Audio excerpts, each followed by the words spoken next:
my friends. Well, I am covered in sawdust. Uh, I've been working and I just finished this wall, including this door. And I'm going to talk to you about that and go through how I built it. A lot of people don't seem to put partition walls in their van, and I kind of think it's a mistake. There's some key reasons why. The biggest one for me is insulation. All the glass in the front is just like hot and cold. In the winter, you're going to be colder. In the summer, you're going to be hotter without an insulated wall. Second reason is privacy. No light gets through, and it's less likely people think you're back there and all that jazz. And the third major reason is safety, because if you don't have a wall there and you do happen to get even in a small accident and stuff goes flying forward, it could be really serious to your health. And if it's a serious accident, big problems. So yeah, partition wall is important to me. When I said I was covered in sawdust, I wasn't telling a lie. It's going to be nice to have this wall here now because the sawdust won't be able to get up into the front. And by the way, if you ever need a way to balance your phone, these banana peels make a good way to keep it straight. Happy little accident. That is a lot of sawdust. And man alive, did I mention that's a lot of sawdust?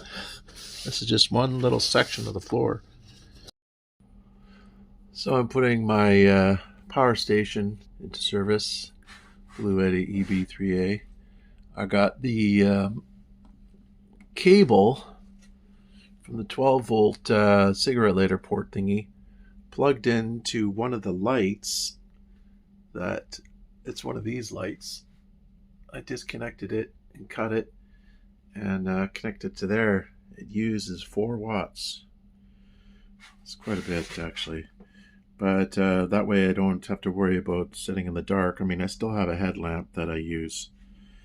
But yeah, that's a fun little thing.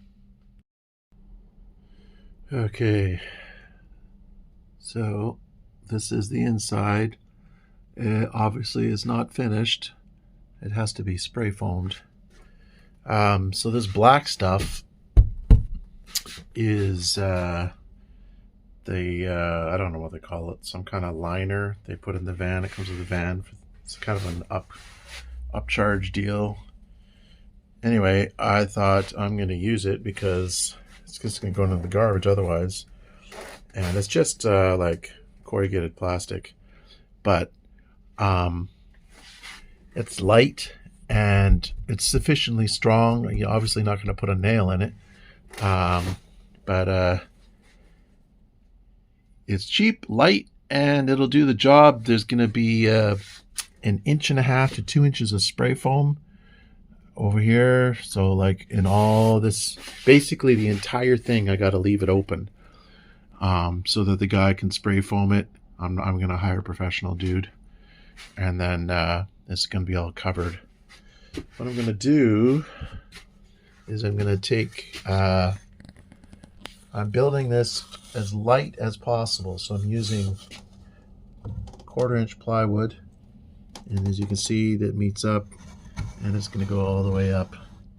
This whole corner is going to be buried behind some shelving anyway, so it doesn't matter what it looks like, to be honest. And of course, this whole janky thing is strong but ugly, but again, it'll be totally covered. So and then the door, man, what a pain in the neck this was. You ever heard of door geometry? Well, man, it's a real pickle. So I had to basically take this, see how the edge is like this. Well, the other side, I had to curve it, and I did it with a file and sandpaper pretty much. And it took quite a bit of time. And that's the reason for all the sawdust. Anyway, so the problem is the door, when it's, so if you can see here, this is like 3/4 inch depth strips of wood that I cut. And if this is originally meant to sit flush, but it won't sit flush, because if it sits flush, it will never open. Because the reason why is because it's a 2.5 inch thick door. And man, what a pain in the neck. So I figured it out. It took a long time. What's going to happen is I'm going to put another piece of 2.5 inch or something. I don't know what length it is, but it's going to go over this area.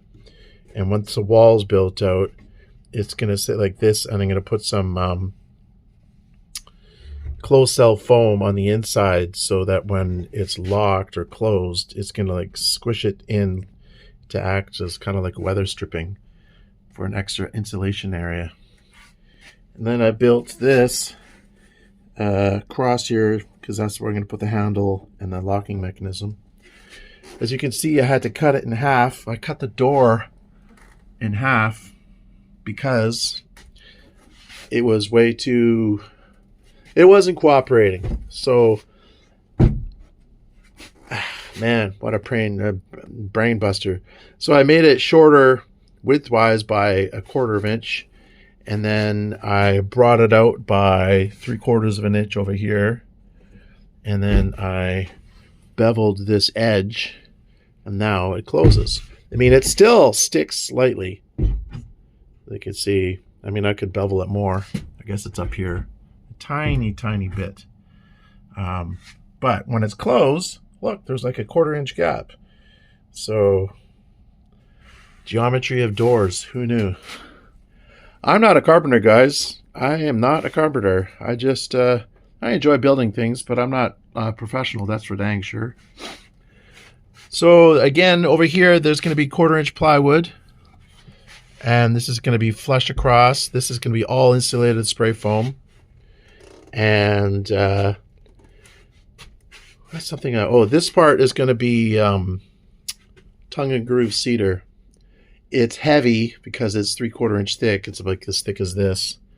But I figured one spot, put some cedar in. I love the look of cedar.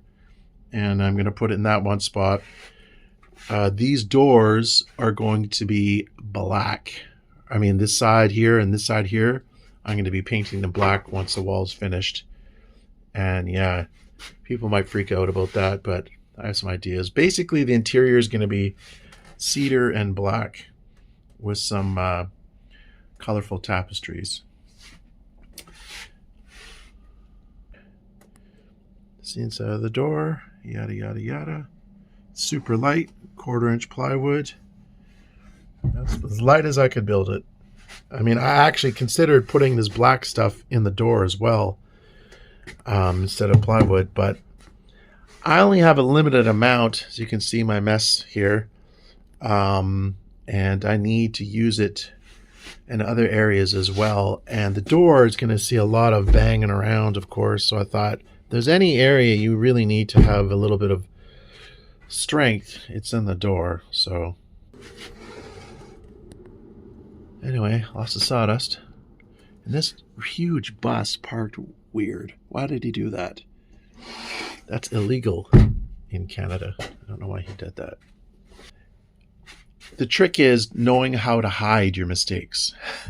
So like this, it looks terrible, but you're not going to see it when the door is finished. It's just going to be tongue and groove cedar. So you need to know how to hide your mistakes. Same with this, like this side, it was a huge mess under there. Then I just took a strip of 1/4 inch plywood, cut it the right size, sanded it, and made it a lot nicer. I mean, it's gonna be painted, so I know it doesn't look the best right now, but it's okay. And one thing to make it look professional, space your screws. You see, they're all evenly spaced. Looks way better.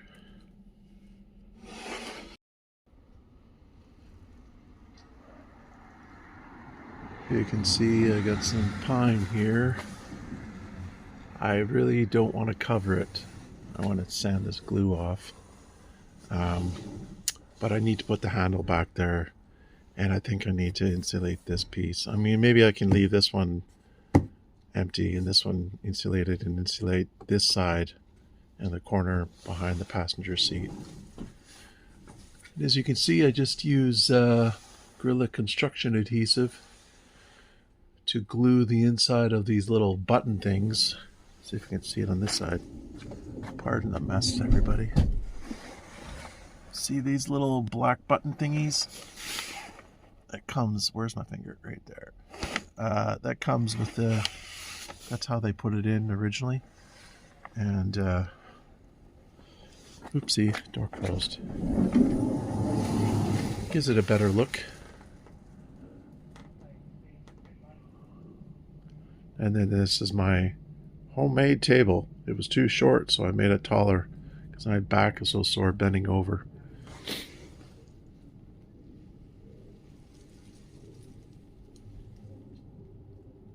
Alright, well, there you have it. Thanks for watching and be well, my friends.